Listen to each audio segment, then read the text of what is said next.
Bienvenidos a un nuevo episodio de nuestra sexta temporada de FinTech. Hoy con dos super invitados, Edwin Sasipa, que nos acompañó recientemente en nuestro primer episodio de nuestra sexta temporada. Bienvenido, Edwin, a acompañarnos a esta temporada. Andrés, muchas gracias por invitarme. La verdad, aquí muy feliz de tener este espacio con ustedes y de hablar algo que a mí me encanta mucho y es crowdfunding, ¿no? Sí, hoy vamos a hablar de crowdfunding con nuestro super invitado Juan. Bienvenido. Juan Carlos es el co-founder de Brick en México. Juan, ¿cómo estás? Hola Andrés, hola Edwin, muy contento de estar aquí. Pues igual que Edwin, muy apasionado del tema. Nada más llevo 7 años picando piedra ahí, entonces encantado de estar aquí. Bien, recuerden que pueden escuchar nuestro podcast en todas las plataformas y van a poder ver y conocer más de cerca a Edwin y a Juan, que hoy vamos a hablar, como lo dijo Edwin, de uno de los temas más apasionantes que está pasando en la industria fintech, pero también en la industria proptech en América Latina, y es el crowdfunding inmobiliario. Bien, Juan, para comenzar esta charla amena con Edwin, cuéntanos un poquito de tu background brevemente y dónde nace la idea de Brick. Venga, Brick es una especie del lugar donde se juntaron muchas ideas de diferentes personas. Yo, por ejemplo, tengo un background más corporativo, financiero. Estudié acá en la Ciudad de México y después empecé a trabajar en banca de inversión. Estuve en el equipo que estructuró y lideró las colocaciones de las primeras figuras de fibras acá en México, que son los REITs, ¿no? El equivalente a un REIT en México. Y después trabajé en private equity y estando todo enfocado en real estate, ¿no?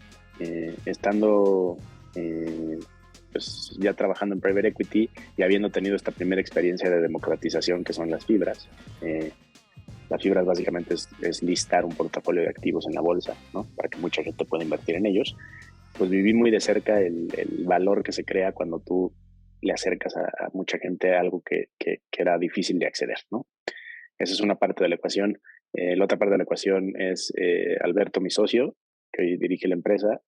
Beto es un emprendedor en tecnología de mucho tiempo, ¿no? Llevaba varios emprendimientos.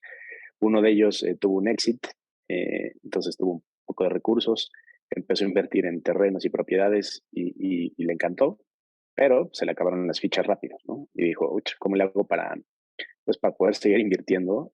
Pues me tengo que juntar con más gente y es complejo juntarse con más gente si no lo haces vía un canal bien ordenado, ¿no? Entonces, un poco la idea nace de la intención de poder seguir invirtiendo y de poder invertir en deals que veíamos que pues no, como personas físicas no podíamos invertir. Y pues del conocimiento que teníamos del mercado financiero en México, ¿no? En México, como les contaba hace un segundo, tenemos un sistema financiero viejo, oligopólico, con pocos jugadores, muy enfocado en atender a los clientes de siempre, a las grandes empresas, a los muy ricos, y dejaba de fuera obviados a la mayoría de la población. Y entonces conocíamos que había muchísima gente que no tenían realmente en qué invertir, ¿no? Y México llevaba a lo mejor 20 años con un crecimiento sostenido, inflación controlada, empleo. Entonces había una base de clase media muy robusta y no había opciones reales en donde poner a trabajar tus ahorros. Entonces, digamos que juntamos esas dos partes, la mía como del expertise inmobiliario financiero, la de Beto en el expertise tecnológico, y digamos que lo que cerró la pinza y amarró todo es un tercer socio, se llama Fernando Ramos. Fer venía del MBA con redactó un caso, ¿no? De negocios para hacer una plataforma digital para invertir en inmuebles. Y cuando vimos este caso, pues dijimos, oye, esto está increíble. Y pues vaya, fue juntar las tres piezas y decir, vamos a echar a andar esto. Y listo, así empezó.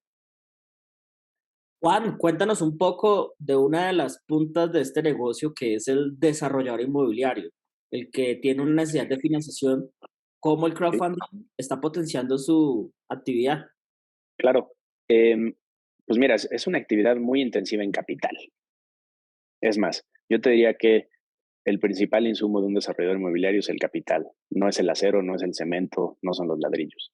Y curiosamente, la oferta de capital para desarrolladores, por lo menos en México, estaba completamente limitada en el mundo institucional a los grandes desarrolladores, al igual que la banca.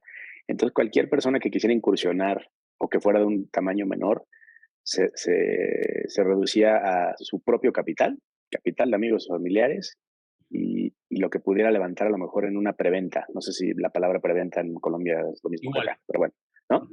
Entonces, eso tiene muchos problemas, ¿no?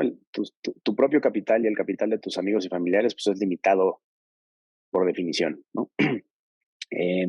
Las preventas suelen ser caras financieramente hablando. O sea, si tú ves a un desarrollador muy profesional, utiliza un mix de todo, ¿no? Jala de fondos, jala de preventas, utiliza créditos, ¿no? Que es capital más barato. Entonces, había un segmento enorme de la población de constructores en México que no tenía acceso a financiamiento por muchas razones, ¿no? Los bancos en México hacen un análisis crediticio de contraparte, no de proyecto. Entonces, digamos, si tú eras un arquitecto muy exitoso, ¿no? Que se juntaba con un grupo de amigos a hacer edificios de pocos en pocos, pues no tenías una empresa con un track record financiero contable y auditado. A veces eso para el banco es muy complejo de asimilar y entonces no eras sujeto a crédito, ¿no?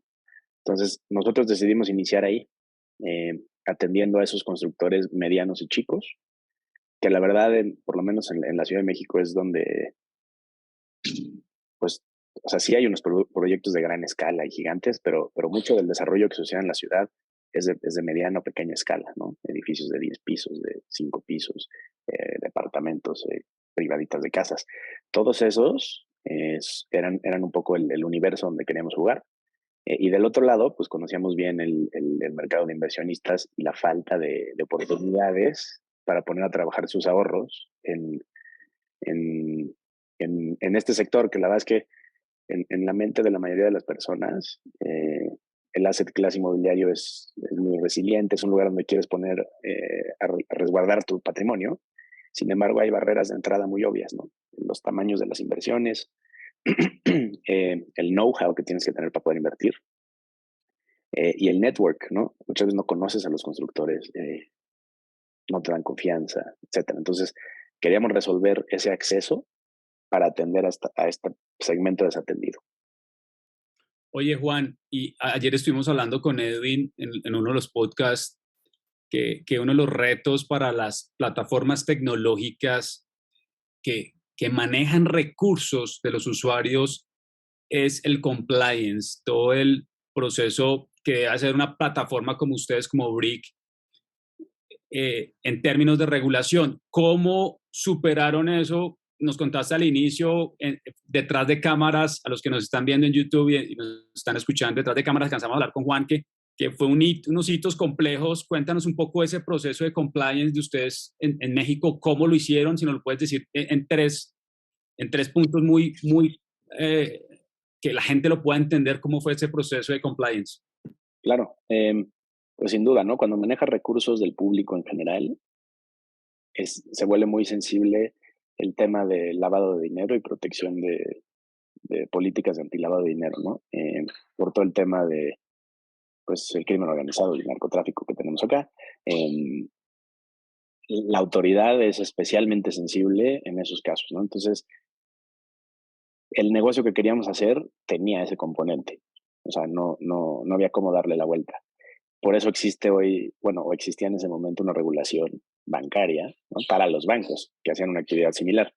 Como nosotros no cabíamos en esa regulación, eh, se tuvo que crear otra regulación alrededor de la actividad que estábamos haciendo.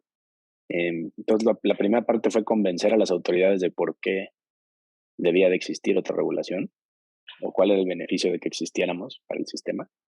Esa es la primera parte. La segunda parte fue eh, transparentar nuestros modelos de negocios para que pudieran ellos crear una ley alrededor de eso. Y la tercera parte fue acoplarnos a lo que resultó siendo lo que redactaron de ley, ¿no? Básicamente. Todo eso, te estoy hablando de un proceso de a lo mejor 5 años. ¿no? Para operar. Curioso, o sea, lo que pasó fue que ¿Cómo comenzó esa operación ahí? de manera no legal, o sea, lanzamos la empresa en un área gris, ¿no? Y hasta que no hubo una ley, era un área gris, ¿no? Todos los que iniciamos negocios de este tipo en México estábamos conscientes de eso y tratábamos de estructurar las cosas para hacerlo lo menos ilegal posible, pero el que te diga que no está mintiendo, había suficientes elementos para decir que estábamos haciendo una actividad ilegal. Y las penas en México para hacer captación, esa es la actividad más restringida, es recibir recursos del público inversionista, pues iban desde cárcel hasta multas, hasta muchos cierre de negocio, en fin, eran bastante severas. Y por eso fue tan complejo también convencer a todo el mundo de que abrieran esta nueva figura, ¿no? Digamos que a todo el mundo le conviene que exista esta nueva figura, salvo a los que ya estaban jugando en esa cancha, ¿no? Entonces, bueno, nos enfrentamos al lobbying de bancos, grandes instituciones, y por suerte, pues, pudimos transmitirle al gobierno la visión de que la inclusión y la democratización era más poderosa que cualquier cheque que le estuvieran pasando por abajo de la mesa en el Congreso.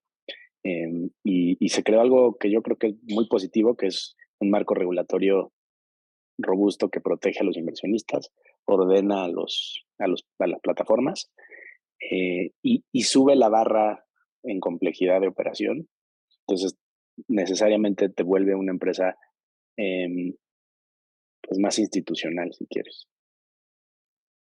Juan Carlos, hablemos de la otra punta, el inversionista. ¿Y qué es lo que están democratizando ustedes en esa oferta de valor?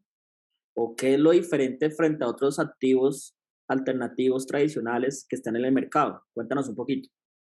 Pues mira, o sea, lo que estamos, creo que haciendo nosotros es, no estamos llevando inmuebles nada más a la gente y ya. Por lo menos en Brick, eso no es lo que queremos hacer. Sino más bien es inmuebles de calidad institucional a los que tenían solo acceso a grandes inversionistas ultra ricos y inversionistas muy profesionales. Ese es el tipo de inmuebles que le queremos llevar a la gente, con esa calidad de análisis, de underwriting, de estructuración.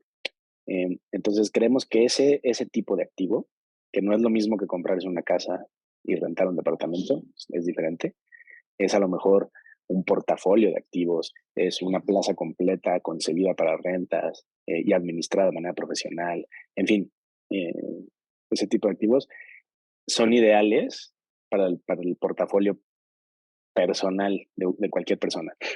Sin embargo, pues era prácticamente imposible acceder a ellos, ¿no? Primero, los mínimos de inversión para entrar en ese tipo de inversiones son altísimos, ¿no? ¿Qué hacemos nosotros?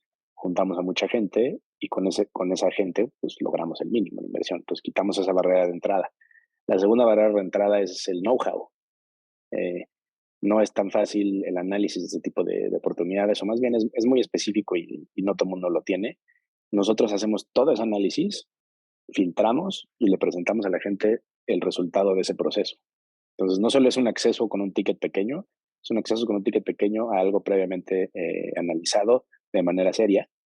Y lo otro es el network, ¿no? Como persona física luego es complejo que te reciba, no sé, el gran desarrollador que está haciendo los mejores proyectos porque no te puede tomar tu ticket, no, vaya, pierde su tiempo un poco si te recibe. Pero al juntarnos muchos, nos volvemos alguien atractivo para él. Entonces nosotros tenemos acceso hoy ya a una buena serie de desarrolladores que constantemente están alimentando un pipeline y eso para los ahorradores es muy atractivo porque no es que vaya a haber una sola vez un buen proyecto, sino que todo el tiempo hay oportunidades, todo el tiempo puedes estar ahorrando. Y la verdad que creo que la clave y la base de todo esto para los inversionistas es que en Brick tú puedes fácilmente construir una historia de interés compuesto en un activo muy resiliente y constante. Eso te quería preguntar, Juan, ¿cuál es el modelo detrás de Brick?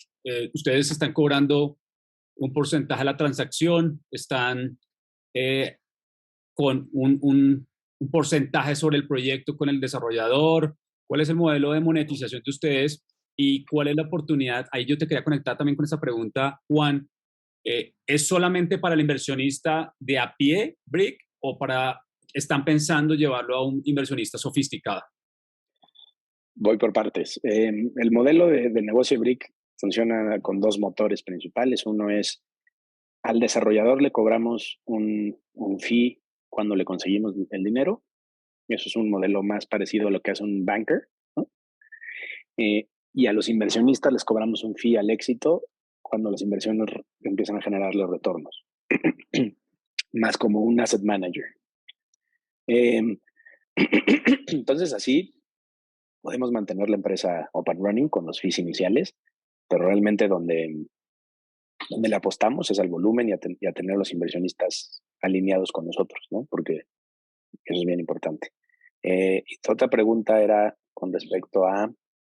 El tipo de inversionista. ¿Sofisticado o tienen pensado solo mantenerlo para la persona de a pie? Pues mira, nos encantaría que fuera para todos, pero es complejo atender a todos a la vez.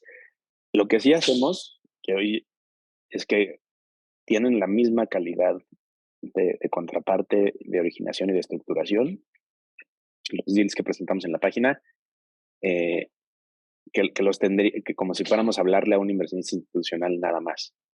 Es decir, hacemos el trabajo institucional, lo transparentamos al inversionista retail. Hoy todavía no hemos encontrado un match perfecto con un inversionista institucional que quiera tal cual el producto que subimos para su portafolio, pero vaya, está toda la chamba hecha ahí. Tenemos, por ejemplo, algunas alianzas con un banco de gobierno acá en México, pues la Sociedad Hipotecaria Federal, que es el principal backer de líneas de crédito y créditos hipotecarios en el país. Ellos invierten en nuestros proyectos hoy en día, ¿no? Y combinamos eso con el crowd y se vuelve muy poderoso. Yo creo que más bien es un tema de tiempo. O sea, al igual que en el mercado de valores tradicional, tienes de todo. Tienes retail investors, tienes grandes institucionales atrás, tienes hedge funds por todos lados. Cada uno en diferentes lados, pero todos jugando en la misma cancha. Acaba de empezar a desarrollarse algo similar. O sea, nosotros hemos visto oportunidades interesantes para ser, por ejemplo, un proveedor de liquidez en los mercados secundarios de la plataforma que difícilmente pudiera ser el crowd. Va a tener que ser un fondo o alguien con una buena plata. Y le va a interesar ese negocio porque pues es atractivo económicamente hablando.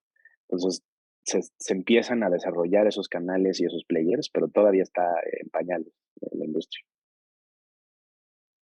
Juan Carlos, comentemos un poco de la atracción de la industria. Entiendo que haces parte de la Asociación de Plataformas de Financiamiento Colectivo de México. Cuéntanos cuánto ha financiado este segmento a la industria. Claro. Pues mira, te platicaba y te decía que te lo iba a dar en dólares porque creo que es como mejor nos entendemos. Estamos hablando que en 2021 se fondearon alrededor de 153 millones de dólares y en 2020, que pues digamos que debería haber sido un año complejo, 118. La verdad es que crece, te digo, año con año más que doble dígito, ¿no? 50, 30%. Y ya sobre bases más robustas cada vez. Entonces empieza a volverse relevante. A mí un dato que me emociona mucho es, digo, el que más tengo claro más es el de Blick, pero les decía que teníamos con 15,000 personas, que esa es la cantidad de gente que ha puesto dinero en nuestra plataforma, hemos fondeado 50 y pico millones de dólares. 15,000 personas es muy poquito en un país como México. México tiene 120 millones de habitantes, ¿no? Entonces, extrapolar las cifras de 15,000 a un par de millones de inversionistas crece brutalmente el canal. Entonces, ahí es donde creemos que está el potencial. Hoy hemos visto que los mismos desarrolladores ya empezaron a darse cuenta de esto y nos buscan cada vez players más grandes, más interesantes. Y entonces se crea un círculo virtuoso, ¿no? Más y mejores proyectos, más inversionistas, bola de nieve, y empieza a suceder eso acá. Oye, Juan, ayer hablamos con Edwin muy por encima del tema de la inclusión financiera. ¿Cómo lo están haciendo ustedes en BRIC en los últimos años? O sea, ¿cómo han logrado llegar a ese público? ¿Cuál es claramente la propuesta de valor es muy clara, pero ¿cómo han logrado ustedes que las personas confíen en BRIC, confíen en el modelo de negocio, confíen en los proyectos detrás? ¿Cómo han hecho ese proceso de inclusión financiera? Yo lo dividiría en dos temas. Uno es constancia y delivery. O sea, lo que prometemos lo cumplimos. Entonces, primero, no prometemos de más, porque sabemos que si no cumplimos, se cae todo, ¿no? Esa es más que la mitad de la ecuación. Y es muy seductor el crowdfunding al inicio para vender tasas altas y prometer la luna y las estrellas, ¿no? Los negocios dan lo que dan, ¿no? O sea, nosotros no inventamos el negocio inmobiliario, el underlying asset de lo que vendemos ya existía. Entonces tampoco podemos prometer de más. Entonces esa es la primera. Hemos sido muy conservadores en lo que prometemos, porque la gente no es experta en inversiones y es fácil, pues el clásico dicho, ¿no? De fool me once, ¿no? Le vendes una tasa cara, cae la primera, cuando no le pagas, no vuelve a invertir. Entonces, es delivery y consistencia y mentalidad a largo plazo, eso es una. Y dos, tenemos un esfuerzo brutal de comunicación alrededor de finanzas en general. Muchos de nuestros clientes no solo no son expertos en el tema inmobiliario, no son expertos en finanzas at all, ¿no? Eh, entonces ha habido que trabajar conceptos muy básicos para ir construyendo una base de conocimiento. Entonces, tenemos un centro de ayuda y de conocimiento con muchos artículos. Y lo que nos hemos vuelto muy buenos es en ser esta especie de traductor, ¿no? Entre un mundo sofisticado, financiero, muy acá, eh, y lo que realmente es importante, logramos abstraer las cosas que son relevantes y se las ponemos a la gente, ¿no? Y somos, de esto sí estoy seguro, la plataforma más transparente con la gente. Es decir, no ocultamos nada, todo lo puedes revisar. Eh, Queremos que en la medida en la que haya transparencia, pues primero los análisis están bien hechos, la gente confía y somos transparentes en todos los escenarios. Cuando un proyecto no funciona, somos más transparentes, ¿no? Entonces, si eres constante y eres transparente, diría que esas son las dos claves de éxito en este negocio, pues la piedra empieza a rodar solita, ¿no? Y no es de un día para otro, definitivamente, porque los ciclos de este negocio son largos, ¿no? Invertir en inmuebles a lo mejor es de entre 3 y 5 años cada ciclo, ¿no? Entonces, pues nosotros hoy tenemos 7 años de vida, entonces llevamos un par de ciclos a lo mejor, eh, y pues nos han tocado buenos y malos, y hemos aprendido mucho de la comunicación en esos buenos y malos. Y la comunicación, cuando hablas con miles de inversionistas, porque aquí no son cientos, son miles y probablemente vayan a ser millones, es, es lo más estratégico del negocio, ¿no? Ahí está la clave.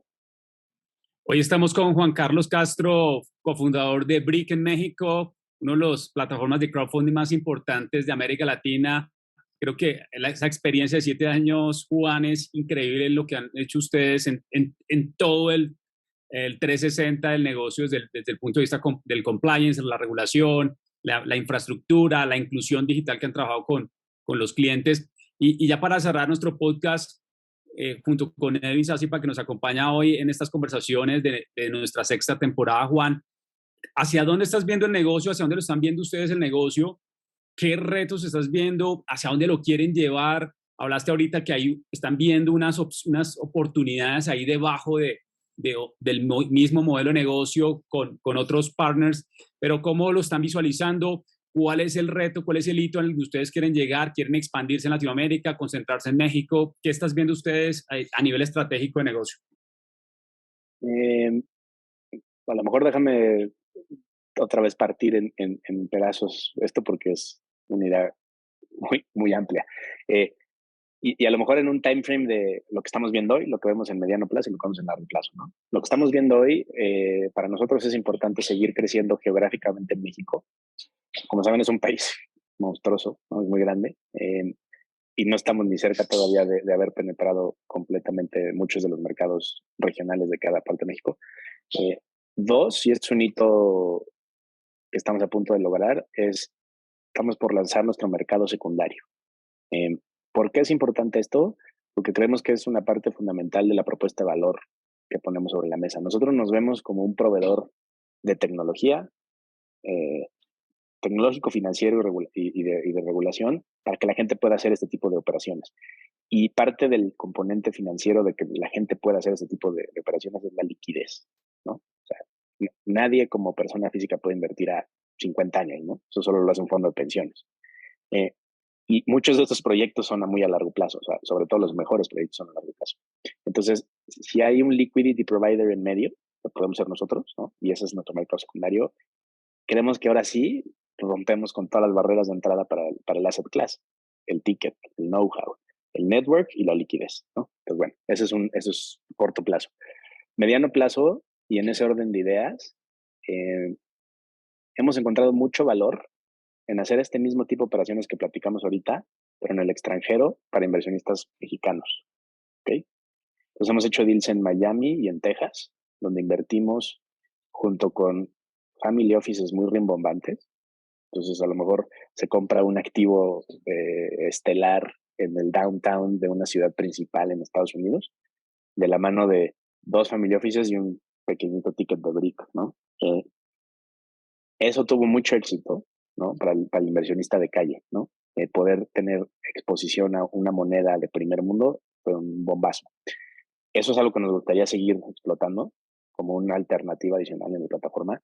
Y yo creo que eso tiene un potencial brutal en México y Latinoamérica, ¿no?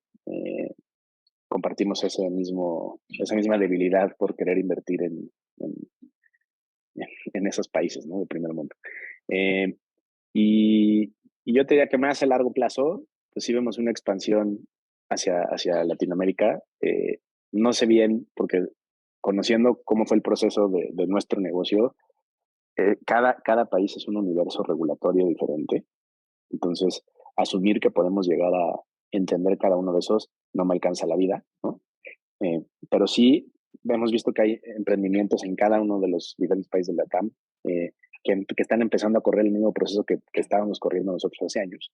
Entonces, hemos ido echando ojo, esa es la verdad, de quién juega ahí, dónde están, en dónde están las partes regulatorias. Y lo que creemos que nosotros podemos aportar en esas ecuaciones es pues, mucho know-how, mucha marca y mucha tecnología, porque somos una empresa de core tecnológico que ha desarrollado su propia plataforma. O sea, todas las soluciones que hoy usamos las desarrollamos in-house para solucionar los problemas que nos enfrentamos por hacer la locura que estábamos haciendo en su momento, ¿no? Entonces, hoy eso es muy útil para alguien que quiera hacer un negocio similar al nuestro en otro lado, porque la tecnología sí es escalable y replicable en donde me digas. Ahí no hay temas tan regulatorios atrás. Entonces, sí, en el largo plazo sí vemos Latinoamérica como un mercado interesantísimo para nosotros. Creemos que comparte los mismos dolores de sistemas financieros centralizados y oligopólicos, de gente desatendida y de pocas oportunidades para invertir. Y, lo más importante, esta mentalidad de que el ahorro y el patrimonio se ponen tabiques, ¿no? Eso lo compartimos todos. Edwin. Andrés, yo creo que lo fascinante de escuchar a Juan Carlos es definitivamente es ver cómo esto se está materializando. Yo me acuerdo cuando empezábamos a hablar de crowdfunding en Colombia, en nuestro caso, nosotros que peleamos la regulación hace más de 7 años en nuestro país y hasta ahorita estamos viendo los primeros jugadores que están emergiendo, pues a veces sentimos un poquito la frustración, ¿esto para dónde irá? ¿Será que algún día se desarrollará? Pero al ver el faro de México y ver la historia de Brick, sin duda, entender que esto tiene demanda, que hay conectividad, que hay infraestructura, que hay activos de diferente naturaleza, que hay escalamiento, que hay un mercado secundario que se puede desarrollar, yo creo que definitivamente vamos por buen camino. Definitivamente, Juan, muchas gracias por contarnos esa historia. ¿No? Pues la verdad que, por ejemplo, Colombia es uno de los países donde más hemos echado ojo, justamente porque tienen este avance regulatorio, porque hemos visto ya un par de emprendimientos interesantes con tracción. Pues, por X o por Y a mí me tocó, por ejemplo, ir con una comitiva ¿cómo se llama? El Ministerio de Finanzas de allá, o como La superintendencia financiera. se creó un foro donde fuimos y platicamos el ejercicio de la ley fintech en México a la luz de lo que estaba sucediendo en Colombia. Era con una intención de que las regulaciones hablaran un idioma similar, ¿no? Pensando ya en el largo plazo. Entonces, como que sí creo que, como dice Edwin, es emocionante ver que se materializan. Te digo, yo llevo 7 años aquí picando piedra y definitivamente es muy satisfactorio ver cómo se van desenvolviendo las cosas. Y sobre todo ver el beneficio que tiene en la gente. O sea, más allá de que sea parte, no sé, que mi empresa esté creciendo, lo que tú quieras, el efecto y la respuesta de la gente es increíble. Tenemos una cantidad de comentarios y de feedback de la gente donde agradece la transparencia, el acceso, la facilidad con la que explicamos las cosas y el canal que le damos para pues, poder invertir, ¿no? Entonces, coincido. Oye, Juan Carlos, la última pregunta que no tiene que ver nada con crowdfunding, ni fintech, ni proptech, es muy sencilla, siempre la hacemos al cierre de nuestro podcast. ¿Qué libro le recomendarías a los emprendedores o a los empresarios que nos están escuchando o viendo ahorita? A ver, creo que por lo menos lo que más he aprendido yo de emprender es que es un juego de largo plazo. Y los juegos de largo plazo tienen atrás una historia de interés compuesto. No importa si estamos hablando de finanzas o no, en tu vida personal también y en tus relaciones personales también. O sea, hay un libro muy bueno que se llama Atomic Habits, que justamente describe eso, ¿no? Tanto en tu rutina diaria como en los negocios, como en tus relaciones interpersonales, todo se construye a poquitos, ¿no? No es magia, es constancia. Entonces, creo que esa es la receta, por lo menos hasta donde yo he aprendido, y ese libro lo describe muy bien. Vamos a colocarlo, el equipo de producción va a colocarlo ahí, no te preocupes, Juan. Juan, gracias por asistir. Edwin, a esta sesión de podcast de nuestra 6ª temporada de Triari Audio Experience. No sé si quieres comentar algo más, Edwin, de esto que nos compartió Juan. Creo que vale oro para de los startups que vienen de PropTech en Latinoamérica, en Brasil, en México, las colombianas, como tú bien decías, Juan, y creo que la oportunidad está en empezar a ejecutarlo, mantenerse. Y Edwin toca algo muy importante, es que a veces se ve tan lejos y esa materialización de lo que ustedes ya lograron en México es como un espejo de los que vienen detrás en la carrera, Juan. No sé si estás de acuerdo, oiga, si Brick lo logró, creo que hay una gran oportunidad. El mercado es enorme en América Latina, es imposible. Es infinito, o sea. Ahí, Andrés, déjame comentar que creo que lo importante es que conozcan a nuestra audiencia, es que en Colombia ya viene esto, ¿sí? Ya vienen jugadores como Inverti que se están preparando. Sé de otras entidades que están pasando por el proceso de licenciamiento ante la Superintendencia Financiera. El proceso está fluido, el mercado se está abriendo e incluso jugadores tradicionales se están metiendo en esto. Entonces, seguramente más adelante nos tocará hacer un podcast de qué está pasando en Colombia en crowdfunding inmobiliario. Sin duda, todo es timing. O sea, si me preguntaras hoy, 7 años después, si empezaste en el momento correcto, no sé, porque batallamos mucho al inicio. Hemos aprendido mucho también y hoy eso nos diferencia, pero hoy sí veo un dinamismo muy diferente y mucho más interés de muchas partes que cuando iniciamos la empresa. Entonces, como dice Edwin, si esto ya viene y empieza a hacer ruido, pues no es mal momento para considerarlo, porque ya hay mucho atrás y bastante empuje.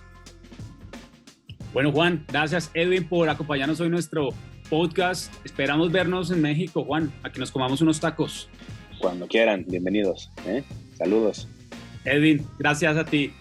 Andrés, mil gracias. Juan Carlos, mil gracias. Nos vemos en un próximo episodio.